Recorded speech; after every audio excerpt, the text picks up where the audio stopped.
श्री स्वामी समर्थ. मंडळी, तुमच्या आयुष्यात कधी असा प्रसंग आला आहे का की जेव्हा तुम्हाला समोर फक्त अपयश, संकट आणि काळजी दिसते? जेव्हा परिस्थिती तुमच्यावर इतकी बिकट असते की आता सगळं संपले आहे असे वाटायला लागते, आता काय करावे काय नाही असे काही सुचत नाही. अशा वेळी मन प्रचंड घाबरतं, हातपाय गळतात आणि काय करावे सुचत नाही. इकडे आड तिकडे विहीर अशी परिस्थिती होऊन जाते. तर थांबा, मी आज तुम्हाला असे काही सांगणार आहे की कितीही कठीण प्रसंग आला तरी तुम्ही हार मानणार नाही. व्हिडिओ कुठेही स्किप न करता पूर्ण बघा. आणि तर मी तुम्हाला अशा शक्तीबद्दल सांगणार आहे की जी तुमच्या मनातील भीती पूर्णपणे नष्ट करेल. तर ती शक्ती लपलेली आहे श्री गुरुचरित्राच्या अध्याय 14व्या अध्यायात. म्हणून तर या 14व्या अध्यायाला खूप महत्त्व दिलेले आहे. हा केवळ एक धार्मिक अध्याय नाही, तर ते जगातील मोटिवेशन देणारे असे शास्त्र आहे. या अध्यायात एक अप्रतिम अशी कथा आहे आणि ही कथा एका भक्ताने सांगितली आहे. एक ब्राह्मण अनेक संकटांनी ग्रासलेला होता. घरात दुःख, मनात चिंता आणि जीवनात निराशा होती. त्याला कोणताही मार्ग दिसत नव्हता. अशावेळी त्याने श्री गुरूंच्या चरणी शरणागती पत्करली. भक्ताच्या मनातील वेदना जाणून श्री गुरूंनी त्याला धीर दिला. श्रद्धा आणि विश्वास ठेवा, माझ्यावर पूर्ण भरोसा ठेव असा संदेश दिला. भक्ताने गुरूंवर पूर्ण विश्वास ठेवला. कालांतराने काय झाले, त्याच्या जीवनातील संकटे दूर होऊ लागली. निराशेच्या जागी आशा निर्माण झाली आणि त्याच्या जीवनाला नवीन दिशा मिळाली. या कथेतून एकच सांगायचे आहे की जेव्हा मनुष्य अहंकार सोडून गुरूंच्या चरणी शरण जातो तेव्हा गुरुकृपा त्याच्यावर होते. म्हणूनच अनेक दत्तभक्त आजही गुरुचरित्रातील 14वा अध्याय श्रद्धेने वाचतात. जेव्हा आपल्या जीवनात खूप अडचणी वाढतात तेव्हा या अध्यायाचे पारायण मनाला आणि सकारात्मक ऊर्जा देते. अशा ब्राह्मणांसारखे अनेकांवर अनेक संकटे उभी असतात. आपल्यावर पण खूप संकटे उभी असतात. उद्या काय होईल, आपली नोकरी, व्यवसाय, करिअरची भीती, मुलांच्या शिक्षणाची भीती, मुलांच्या प्रगतीची भीती आतून आपल्याला पोखरत असते. आपण रोज तो विचार करून करून आतमध्ये आपण पोखरत जात असतो. समाजात म्हणा किंवा व्यवसायाच्या ठिकाणी, प्रत्येक ठिकाणी पाय खेचणारे भरपूर लोक असतात आणि अचानक संकट येते. आपल्याला संकट कधीच सांगून येत नाही की थांब रे बाबा मी येत आहे, असे काही संकट म्हणत नाही.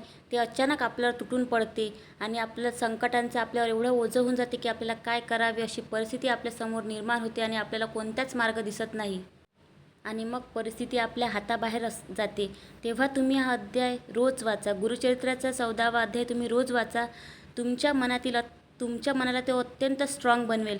माझ्या पाठीशी स्वामी समर्थांची शक्ती आहे, माझे कोणीच काही करू शकणार नाही. हा रोजचा पाठ तुमच्या मनाला आत्मविश्वासाचा एक धडा देईल. म्हणूनच तुम्ही रोज जेव्हा जमेल तेव्हा गुरुचरित्राचा अध्याय 14व्या अध्यायाचे वाचन करा. अशक्य असणाऱ्या गोष्टीसुद्धा शक्य होतील. तुमच्या मनातील नैराश्य, कितीही मोठी भीती, डिप्रेशन हे सर्व निघून जाईल.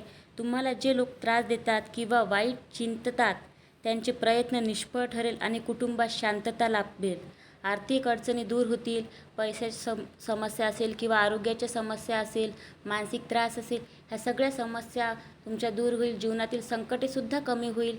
म्हणून गुरुचरित्राच्या 14व्या अध्यायाचे पारायण करणे खूप खूप महत्त्वाचे आहे आणि ते वाचनालय आपल्याला अखंड अशी कृपा दत्तगुरूंची आपल्यावर, स्वामींची आपल्यावर होते.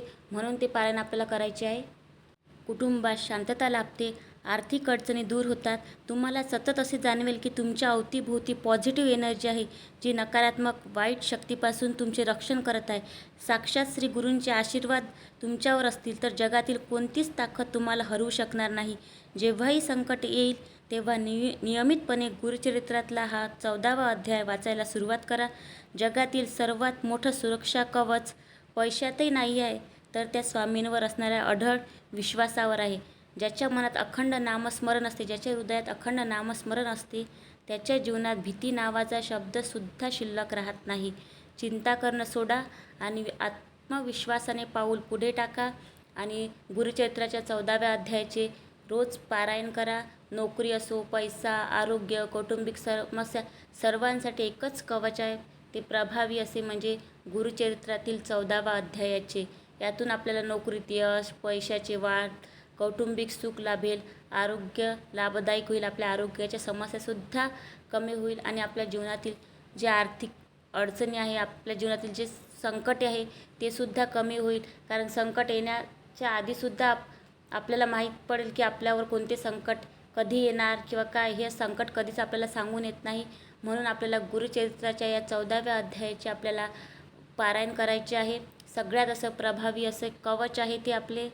म्हणूनच मंडळी, स्वामींवर विश्वास ठेवा, मनात श्रद्धा भाव ठेवून तुम्ही हा अध्यायाचे वाचन करा आणि स्वामींवर विश्वास ठेवा. भिवू नकोस, मी तुझ्या पाठीशी आहे, असे स्वामी नेहमी म्हणतात. इथेच मी माझा व्हिडिओ थांबवते. व्हिडिओ आवडला असेल तर व्हिडिओला लाईक करा, नातेवाईकांसोबत व्हिडिओ शेअर करा. भेटूया पुढच्या व्हिडिओमध्ये. धन्यवाद.